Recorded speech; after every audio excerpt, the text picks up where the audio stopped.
नेपालको इतिहासमा एक यस्ता मान्छे पनि थिए जसले पुरै देशलाई आफ्नो खुट्टाले नापे। तर उनको योगदानको कथा हामीमध्ये धेरैले सायद सुनेका छैनौं। आज हामी तिनै योगी नरहरिनाथको जीवन र कामको गहिराईमा पुग्नेछौं। पुरातत्वविद, इतिहासकार, प्रकाशक, सन्त, यी शब्दहरूले योगी नरहरिनाथको व्यक्तित्वको एउटा सानो परिचय मात्र दिन्छ।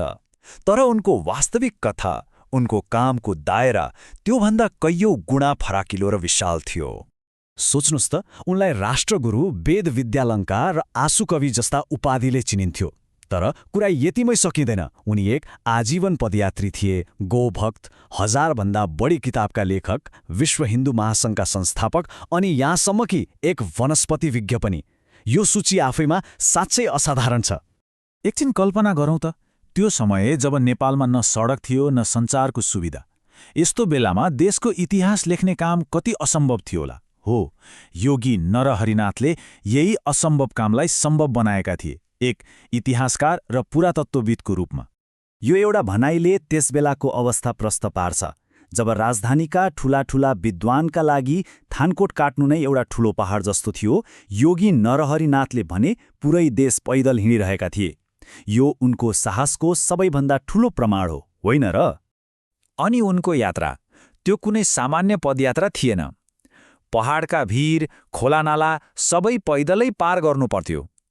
औलोको डर, जङ्गली जनावरको खतरा, तराईको आडो बाल्ने गर्मी र उच्च पहाडको हाड कमाउने असिना, यस्ता अनगिन्ती चुनौतीहरूको सामना गर्दै उनले नेपालको पहिचान बोकेका ती अमूल्य सामग्रीहरू जम्मा गरेका थिए। र त्यो कठोर परिश्रमको नतिजा के थियो त? लगभग 20,000 ऐतिहासिक सामग्री।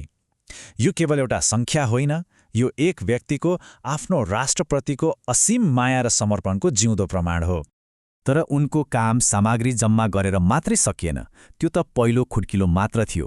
त्यसपछि उनले ती हजारौं सामग्रीलाई ज्ञानमा बदलेर हामी सबै सामु पुर्याउने एउटा बौद्धिक अभियान नै सुरु गरे। यही उद्देश्य पूरा गर्न उनले इतिहास प्रकाश मण्डल नामको संस्था स्थापना गरे र त्यसको नेतृत्वका लागि इतिहास शिरोमणि बाबुराम आचार्य जस्ता विद्वानलाई ल्याए। यो संस्थाको काम थियो ती सङ्कलन गरिएका कच्चा सामग्रीहरूलाई अध्ययन गरेर खोतलेर एउटा व्यवस्थित ऐतिहासिक अभिलेखको रूप दिनु। अनि यो प्रयासको नतिजा 571 वटा किताब। एकछिन रोकिएर सोचौं त, एउटै जीवनकालमा एकजना मान्छेले यति धेरै किताब प्रकाशित गर्नु, यो आफैमा एउटा कीर्तिमान हो। उनको लेखनको दायरा पनि कति फराकिलो। गोरक्ष ग्रन्थमालादेखि लिएर इतिहास र पुरातत्वसम्म उनले थुप्रै विषयमा कलम चलाए। तर दुःखको कुरा के हो भने उनका 176 वटा महत्त्वपूर्ण किताबहरू आजसम्म पनि छापिएका छैनन्, त्यत्तिकै थन्किएर बसेका छन्। अब इतिहासकारको परिचयबाट अलिकति बाहिर निस्कौं। उनको जीवनको अर्को महत्त्वपूर्ण पाटो थियो एक आध्यात्मिक गुरुको। उनले वैदिक सनातन दर्शनलाई फेरि जगाउने र सिकाउने कामलाई आफ्नो जीवनको अभियान बनाए। उनले देशभरि ठूला धार्मिक र शैक्षिक जमघटहरू आयोजना गरे, जसमा 129 वटा कोटी होम, 45 लक्ष्य होम र 5 शिवायज्ञहरू पर्छन्। तर यी केवल धार्मिक अनुष्ठान मात्रै थिएनन्, भनौँ न, यी त ज्ञान र दर्शनमाथि छलफल हुने खुला विश्वविद्यालय जस्ता थिए, जसले समाजलाई नै शिक्षित बनाउँथ्यो। उनको हरेक कामको पछाडि एउटा स्पष्ट लक्ष्य थियो, जस्तै कोटीहोम यज्ञहरूले समाजलाई वैदिक दर्शनबारे सिकाउने र सामाजिक कामको लागि पैसा उठाउने दोहोरो काम गर्थे। उनका सरल उपदेशहरूले वेदको गहिरो ज्ञानलाई आम मानिससम्म पुर्यायो, जसले एक किसिमको आध्यात्मिक क्रान्ति नै ल्यायो। अनि त्यहीँबाट उठेको पैसाले देशभरि गुरुकुलहरूको स्थापना भयो, जसले संस्कृत भाषालाई जोगाइराख्यो। संस्कृत भाषालाई जोगाउन उनी कति समर्पित थिए भन्ने कुरा दाङमा नेपाल संस्कृत विश्वविद्यालय र भारतमा सरयू संस्कृत विश्वविद्यालय स्थापना गर्नका लागि उनले गरेको पहलबाटै थाहा हुन्छ। उनले राम्ररी बुझेका थिए कि भाषालाई बचाउन स्थायी शैक्षिक संस्थाहरू चाहिन्छ। तर यत्रो ठूलो जीवनको काम र योगदानको अहिले अवस्था कस्तो छ त? अब हामी यो कथाको सबैभन्दा दुःख लाग्दो पाटोतर्फ जाँदैछौँ, जहाँ उनको जीवनभरको मेहनत र त्यसको अहिलेको उपेक्षा बीचको तीतो यथार्थलाई हेर्नेछौँ। यो समय रेखाले एउटा राष्ट्रिय लाजको कथा भन्छ। 2017 सालमा सरकारले नै उनका सामग्रीका बोराहरू जलाइदिन्छ। 2033 सालमा उनलाई अराष्ट्रिय तत्त्व भनेर जेल हालिन्छ।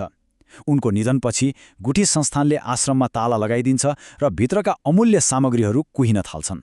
अनि अन्त्यमा 2072 सालको भूकम्प र आँधीले बाँकी रहेको सबै थोक तहस नहस पारिदिन्छ। यो विरोधाभास हेरौँ त। एकातिर एकजना मान्छेको दशकौँ लामो पैदल यात्राबाट जम्मा भएको 20,000 भन्दा बढी अमूल्य सामग्री, अर्कोतिर त्यही राष्ट्रका निकायहरूबाट भएको चरम बेवास्ता, जलाउने, थुन्ने र प्राकृतिक प्रकोपमा नष्ट हुन दिने। यो भनाइले त्यो संस्थागत असफलताको डरलाग्दो परिणाम बताउँछ। नेपाल र नेपालीको पहिचान बोकेका ती प्रमाणहरू अन्ततः हिलोमा परिणत भए। यो एक व्यक्तिको सङ्ग्रहको क्षति मात्र होइन, यो त हाम्रो सिङ्गो राष्ट्रको पहिचानको क्षति हो। र यसले हामीलाई एउटा गम्भीर प्रश्नमा ल्याएर छोड्छ। जब कुनै राष्ट्रले आफ्नो इतिहासलाई यसरी धुलोमा मिल्न दिन्छ, तब त्यस राष्ट्रको पहिचान कसरी जोगिएला? यो प्रश्न योगी नरहरिनाथको मात्र होइन, यो हाम्रो आफ्नै भविष्यको प्रश्न हो।